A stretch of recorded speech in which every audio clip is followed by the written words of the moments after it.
Welcome everyone to the Savvy Sales Lady Live. I always get tickled when I see that introduction because you get to see all the various hairstyles I've had over the years.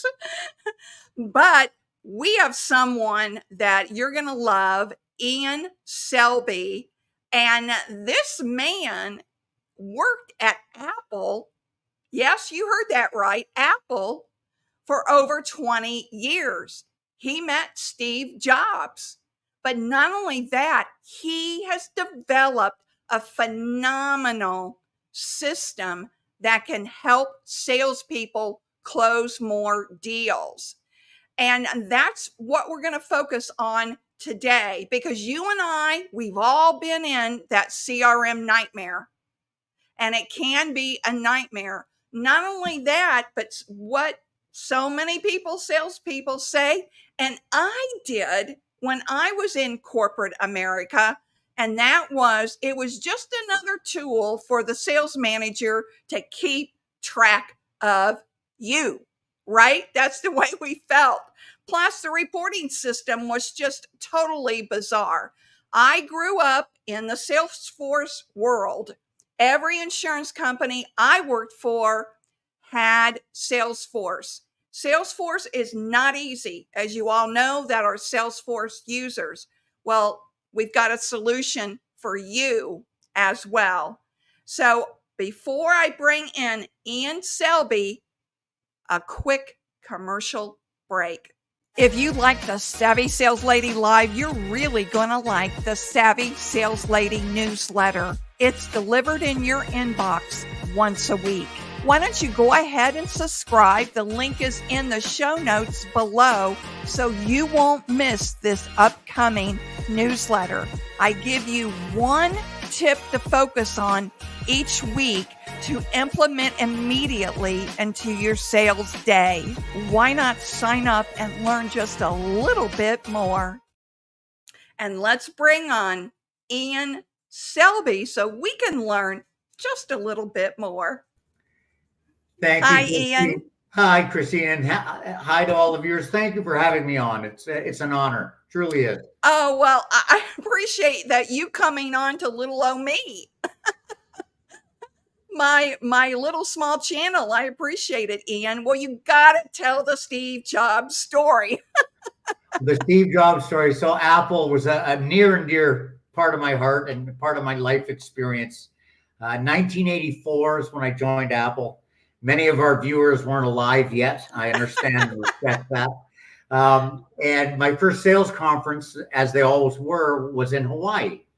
So I just joined this great company at the ripe old age of 25. And, you know, an Apple conference is like 3 days of flip-flops, shorts, Apple t-shirts.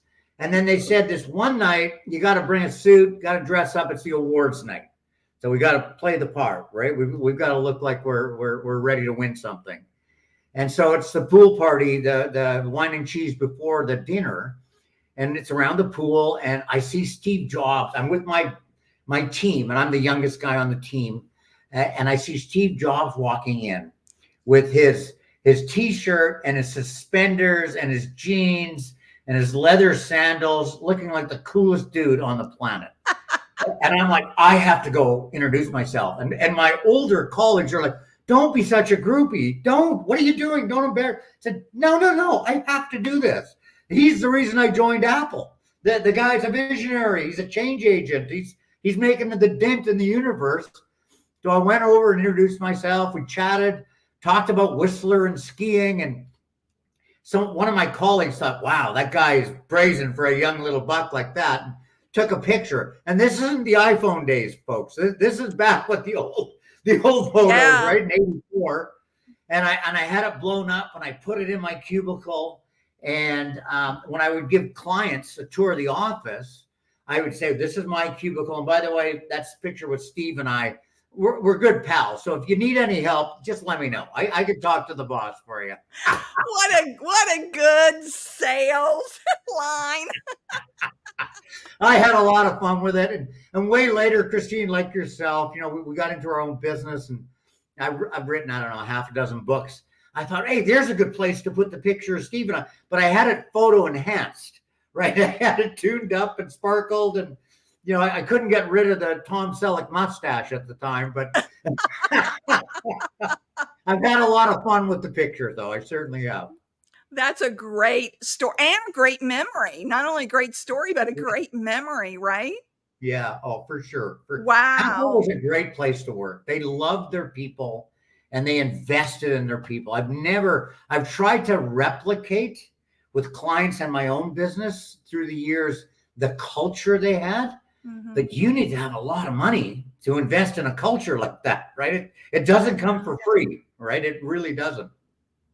Well, I'll admit I'm kind of an Apple snob. Everything I have is Apple. So And I I love, still say, when someone asks me about Apple, Christine, it's funny. I still say we. Well, when we do were up you? against Microsoft, or when I take the boy out of Apple. You can't take Apple out of the boy, I guess. I don't know. When I worked in corporate America, it was all Windows products, right? Everything was Windows or Dell computers. Is Dell even around? I Oh don't yeah, even know. Dell's kicking major. Oh yeah, Are they're they? Okay. big in I the didn't. enterprise with servers and storage, not just client or laptops as we know Mm-hmm. them. Mm-hmm. Well, we always use Microsoft. We always use Dell. I mean, it didn't matter what insurance company. That's what we got, right? And and I remember the first time that I'm trying to think how far back. It was when the laptops were about like this thick and they were white. I don't Right. know. It would have been in the 90s, I believe, is when I bought my first Apple laptop for myself. It wasn't provided to me by my company. And when I just started using it, I was like, oh my gosh, this makes sense. It's so simple to use. Easy. It's easy, and that's something that burned deep into my skull, Christine. Is like, if you make it easy for people, they'll actually want to do it. And it turns out what they actually also do is sell it for you. Yes. They can, oh, look what I can do with this. Look at the mouse. Oh, where do I buy one? Oh, well, just down there on Burrard Street, and there you go. Right. Yep. I was one of those people standing in line to get the next Apple iPhone, but now I just order it. So, The world's but changed, but it's still a great place. yeah, here's a cute story. When my son was little, I want to, I have to think now. He wasn't quite a teenager, I think, when the iPhone came out, when the first iPhone came out. Right. And he kept telling me that he wanted one. I said, well, if you want one, you're going to have to buy it. Because at that time, I was using a company cell phone. And, they were those. Whose idea was it to make the cell phones this big? Yeah, Remember that era? Nokia, the little flip phone. Oh, I lost so many of those in taxis through the years. Oh, they're too yeah, small. Too right, small. right. We got these little tiny flip phones.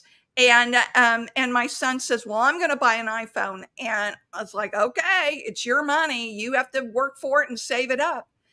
And so one day he came to me, Ian, and he goes, all right, mommy, I've got my money ready. I'm ready to buy my iPhone. And I was like, what? Wow. You've got that much money? And he's like counting it out to me. And I was like, okay, I guess I have to keep my promise now. And so I took him to I don't remember, I think the Apple store. And we have one here in Indianapolis. And took him up there. He bought his iPhone. And I kept taking it from him. Let me look at that. Let me look at that. And he goes, no, no, no. You said you didn't want one. And that changed the iPhone. Can you imagine life without an iPhone now? No, my entire business can be run on my iPhone, my entire Same. business. Yeah. Absolutely. Absolutely. And that's great. So wherever you are, you could be on a client engagement, you can be away for a weekend, you can be out with the family, you can still do all the things, Yeah. right? You can. You absolutely can. And I think that's why I'm so excited about your product, Ian, is because it's another one of those products that's just easy. It's an Well, easy solution for salespeople. That's the whole premise. That's the whole premise, Christine. It's that I guess when something's burned in, is like Apple did to all of us back in the day. It was like, you've got to make this like an app on the apps on the phone, so that it's mindless. It's easy. You can do it in your sleep, and you don't mind doing it because it's a click away, boom, done, and Bob's your uncle. You're on to the next thing. And so that was the design principle behind SalesLook. And this is, I know we're going to talk about it, maybe show it, but it's version 5. So this is like a 15-year-old product. We just happened to rewrite it 6 months ago. Oh, really? Okay. The greatest technology, the greatest platform for development and security to make sure that it's airtight. The clients we've transitioned over to version 5 are like, they're crazy in love with it. I've been running it myself for about 3 months. And sometimes I just look at my pipeline and go, wow.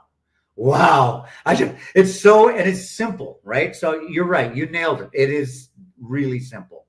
Well, let's show the viewers all about it. Okay. And you provided me with a video, and then we'll play the video. The video's about 3 minutes long, folks. So just, it's interesting. I think it's interesting. Well done and well done. So let's do that. And then you can walk us through it a little more. Okay, Ian? Sounds great, Christine. Absolutely. Okay. Let me share my screen. There we go.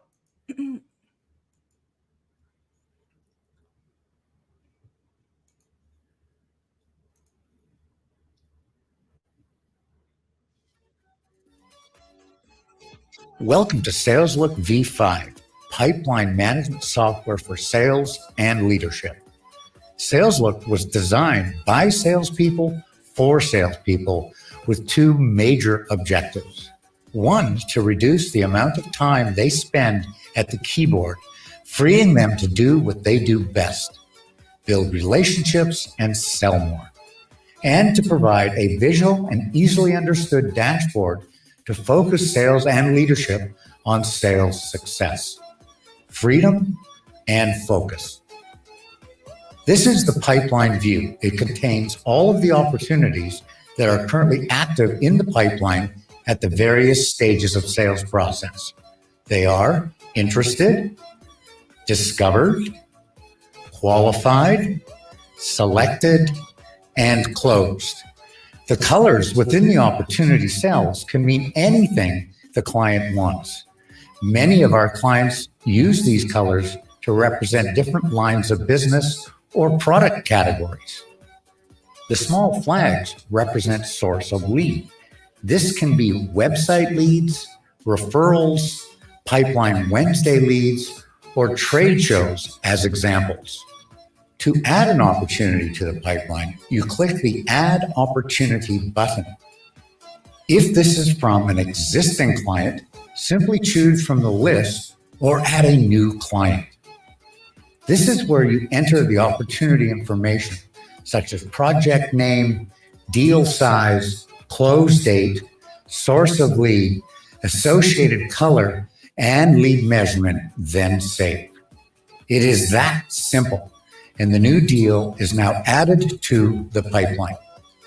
You can change the pipeline stage from within the opportunity or drag and drop in the pipeline view. When closing an opportunity, SalesLook actually celebrates the new win with closed confetti. You can sort the pipeline several ways: by close date, deal size, source of lead, and lead measurement. Client view, leads view, reports, and sales plan are all as you'd expect. Client information, leads not yet active in the pipeline, reports on all data, and the sales plan that keeps track of sales targets and displays year-to-date progress at the top of the screen. The team view is for leadership, perhaps marketing, and inside sales support. You see a summarized pipeline for the whole sales team and can easily drill into each salesperson's pipeline for detailed viewing and coaching purposes. Our mission at SalesLook is simple, as is our software, to free salespeople to do what they do best, build relationships and sell more. For more information or to set up a free 30-day trial, please click the link below. Thanks for watching.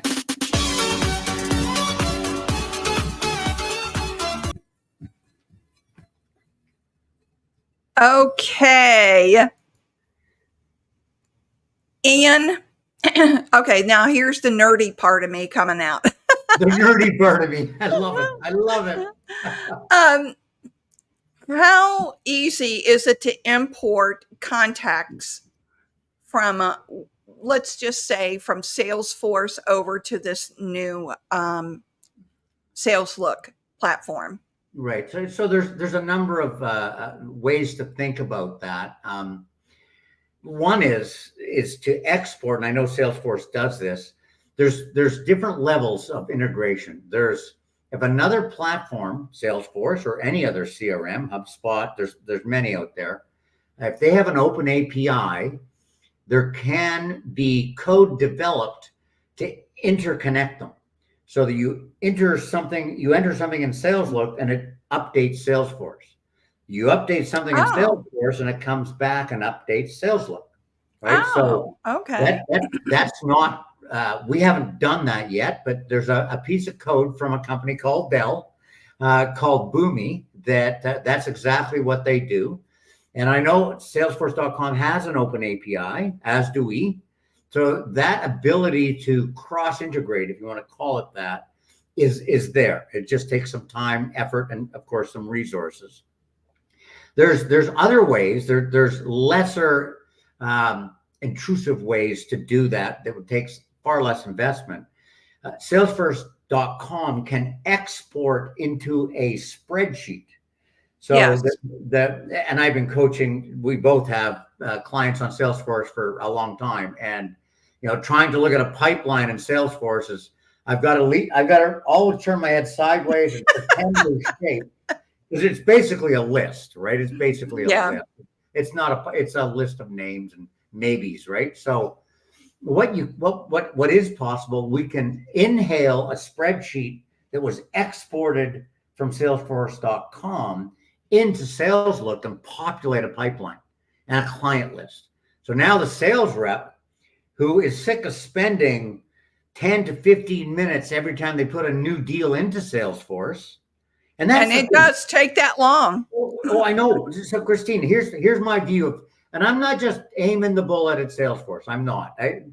Are they the lion's share of the CRM market? And guess what CRM can also stand for? It's not just customer relationship management. It can also mean cash runaway monster. You can spend a ton of time, money, and effort trying to stand it up, and the salespeople go, "What are you doing to me? I'm not wasting my time on this." And then try again, and you'll spend 3 to 4 times more on the consultants to come in and fix Salesforce for you, not just what they charge you per month for the licenses. So it's what's under the water. It's like an iceberg. There's way more money gets spent under the water on any CRM than what we see above the waterline. My view is CRM has turned the sales professionals into data slaves. Yes. Handcuffing us to our keyboards, which is absolutely the worst. Because what has that done? It's robbed us sales professionals of our most precious asset, and that is sales time. The more I have to be glued to a keyboard, the less I can go talk to someone, an existing client or a new prospect. And so that is the biggest single thing that CRMs have done around the world to turn the profession into data entry. And that's not why they hired us to type. They hired us to sell. Yeah, I agree with that. When I was in corporate America, we were required to do 10 to 15 face-to-face sales calls a day. Or a week. A week. Sounds more like yeah, a week. Yeah. And then after every sales call, we sat in our car, pulled open the laptop, and had to enter all these notes from that meeting, right? Even if it was the client was a no-show and couldn't locate him.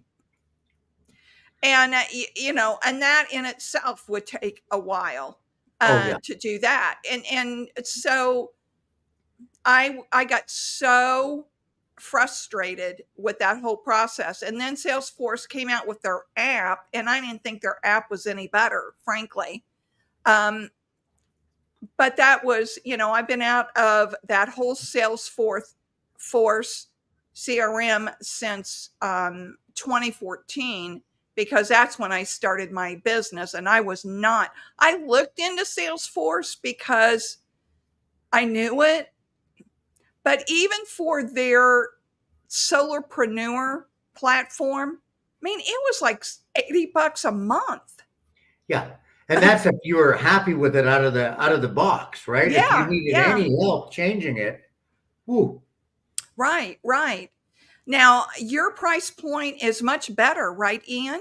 It is. And before I talk about price and value, I'd love to mention something that's around the corner on SalesLook. And it's something we call, because we all go on a call, on a sales call, existing client or prospect. We're usually, most of us are old school. We're writing notes, and we don't want to forget those notes, but we don't want to have to necessarily type them out either, do we? Right. I mean, right in the car or even on the app, doesn't matter.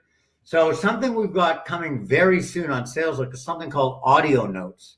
Oh, nice. So it's a bit like voice Siri. to text. It's a bit like, so this is beautiful. So you get into the car, you've got your notes. Before you drive to your next appointment, you click the record button right in SalesLook and say they've got 19 salespeople, they're struggling with exit, their business pain is this, the decision maker is that person, my follow-up plan is to come back and present, blah, blah, blah, whatever it is, and you speak it.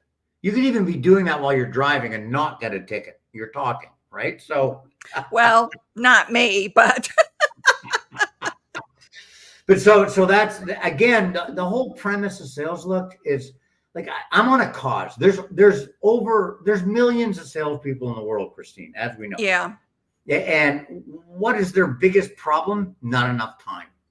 Yeah. So our whole premise, to me, it's a cause. It's much more than a mission or a vision. It's to help those salespeople do what they do best. And the little video said it. Build your relationship, give yourself more time to sell, less time to type. And so everything we do with SalesLook is about that. Your question about pricing. Well, before you go there, the everyone knows that this is true, that salespeople are not detailed people. We're not. We absolutely are not. Yeah. So to ask salespeople to give details in a CRM is ludicrous. It totally is. And the best salespeople are usually extroverted, social, easy with rejection. They're great at like coming back and they know just that's the game. I can lose the game, win the series. It doesn't hurt them, but they don't want to have to document every breath they take. Right? Like, no. Like, so make it simple. That's the premise. My own belief is like, when I was back in my Apple, there was no CRM. We took notes, old school, and you never lost your notes. I know what I can do with that account. I know what I got. Okay. I might talk to my boss, my coach, somebody to help me with it, but that's what's really going on. Why do I have to type all that into a system? That is stealing time. That, like, whatever you pay your salespeople, how about inside sales support? Why don't you pay them to do the typing? Yes. Not the guys who are out pressing the flesh trying to make you some money. That's not why you hired them. You hired them to sell, not type. It's simple. Well, what do you say to the salesperson? Because I hear this. I've heard this a few times too. Well, Christine, I keep it all here. Yeah, I've got an answer. got an answer. And the You've answer is got a perfect memory. Is that what you're telling me? no one does. And you might get hit by a bus. So like you got to have some recall. You've got to Yeah. have some kind of, audit trail of what's going on with your accounts and your prospects and your pipeline. We all do, but it shouldn't be laborious. It shouldn't steal your sales time. It shouldn't cause hours on a day, or like, I mean, some people tell me that Salesforce takes them a day a week. That's 20% of their sales time. What could you and I Wow. do with 20%? I know what I could Yeah. do. I could at least I sell could sell. 25% more, right? But we do have, like, no data is not good either. Too much data is boiling the ocean in software, and that's wrong. But we need some notes, right? So that was our brainwave around audio notes. So they've already taken the notes once. They wrote them down. Why should they have to type them? Yeah. Why I can't like they that. why can't they just talk them? And then their inside sales team can listen to the notes and do something. Hey, Bobby, do this because blah, blah, blah, blah. Okay, I'm on it. They see the pipeline. They see SalesLook back at the office. They could do the heavy lifting on the admin instead of the salesperson who's all about relationships and revenue. Now I'm going to date us here, Ian, but it always boggled my mind why it took so long to come out with voice to text. And here's why. You and I both grew up in the world of dictaphones. Absolutely. Absolutely. You talked into the, and you know what I used to do? This is back in the 80s. So I know, again, some of the viewers, I would leave myself a voicemail. As soon as there were cell phones, like the big bricks, Yeah. I would say, hey, Ian, note to self, by the way, I hope you're having a good day. When you get up tomorrow morning, do this for Billy, do that for John, do that for Betty. And I would, just because I didn't want to write anything down. It was in my head. I didn't want to drop it. But you're right. We've always had dictaphones. Mm-hmm. We have. And I'll even take you back further because, when I was in high school, back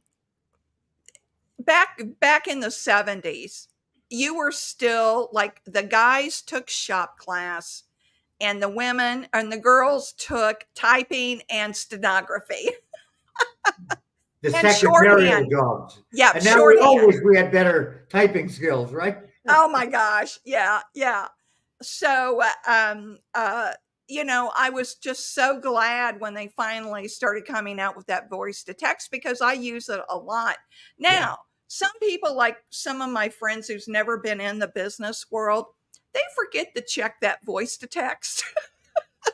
And I'm like, what did you just text me? It's a great time saver. Why wouldn't we? And I know there's the brave new world of technology. There's AI. Parts of that's scary. Parts of that's productive. Who knows where that's going? But technology does offer us some tools and time savings. And even if we have to learn some new tricks, that educational time is worth the learning. For some things, it truly is. Yeah, I love technology. I really, really love technology. I'm holding my breath on AI, but I'm trying it on Chat GPT. And what I've discovered, it'll never replace us.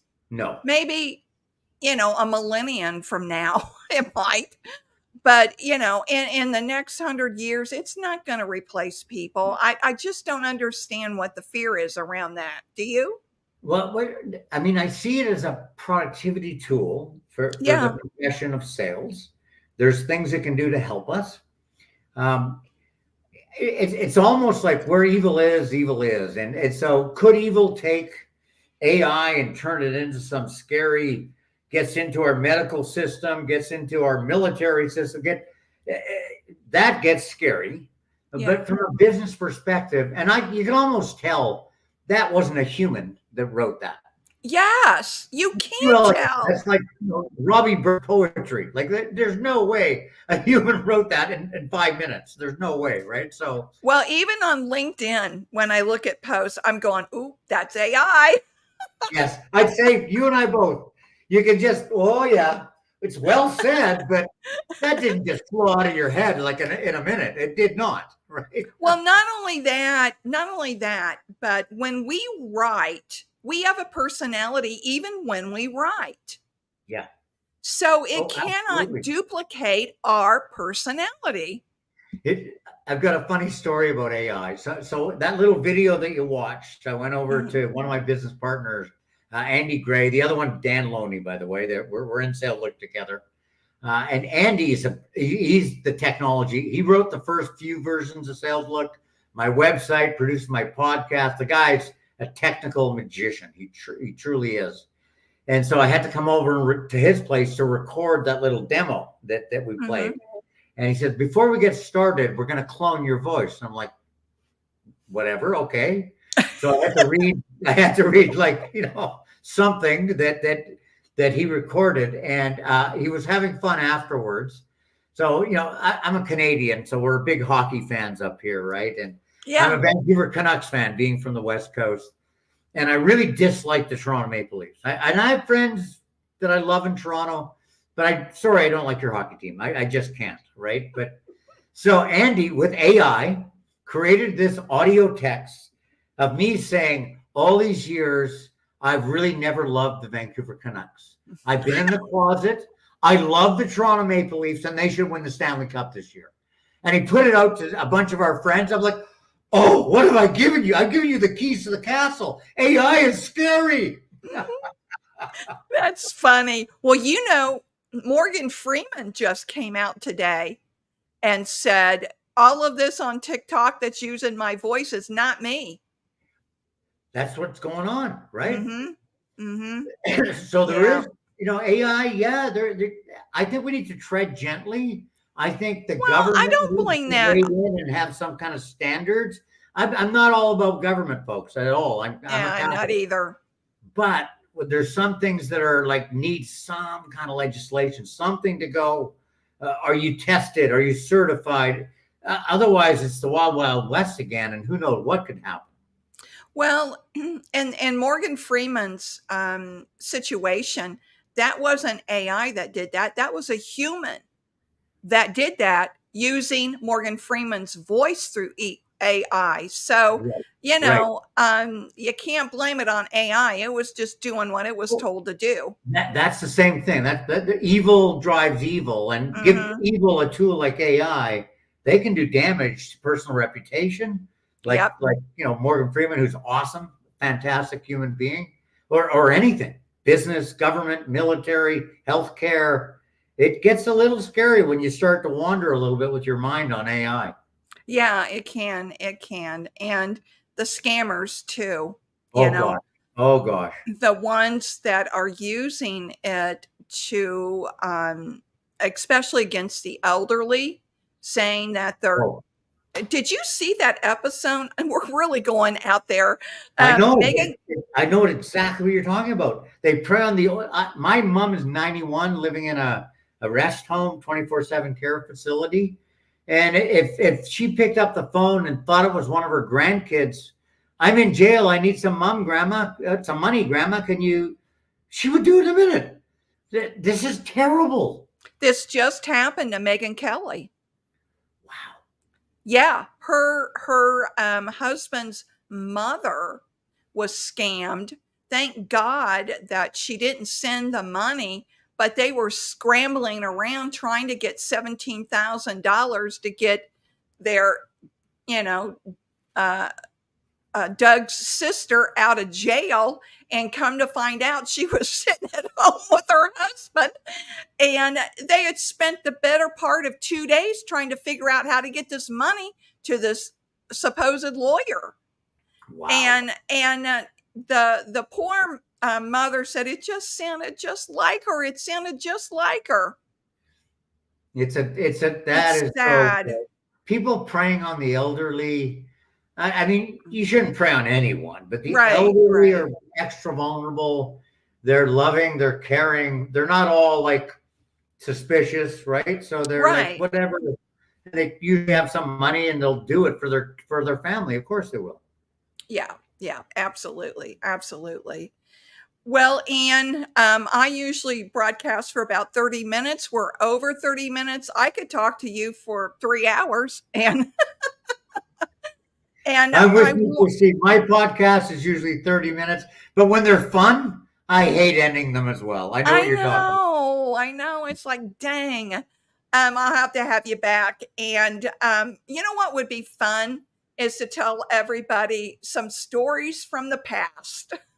You know How what? we I'm going to used to have you on sell. my podcast, Christina, and I'm going to ask you stories about your past. That's what's Okay. coming soon. Oh my Christine gosh. on Confessions of a Sales Pro. That'll be fun. That'll Oh be my fun. gosh. I've got a bunch. I can't wait. I can't wait. All right, Ian. Thank you, everyone, for watching. Be sure to check out Ian's Sales Look, and I will put the link in the description area below so you can click on that. And it's really easy. It's www.saleslook.com. That's Isn't it. that And right? That's it. absolutely. And it's a free 30-day trial. Try before you buy for any of your listeners, for sure, and viewers. Just Thank try it you. out. See what you think. If you like it, great. If you don't, let us know why you didn't like it. That feedback is always valuable in the Oh, software. yeah. Yeah. Feedback is always valuable. Thank you, Ian. And everyone, remember this: sales is a journey, not a quick trip around the block. Now, Thursday is 4th of July, so there will not be a Savvy Sales Lady live, but I will see you the following Tuesday. Bye bye. Bye-bye. Thanks again, Christine. You're welcome.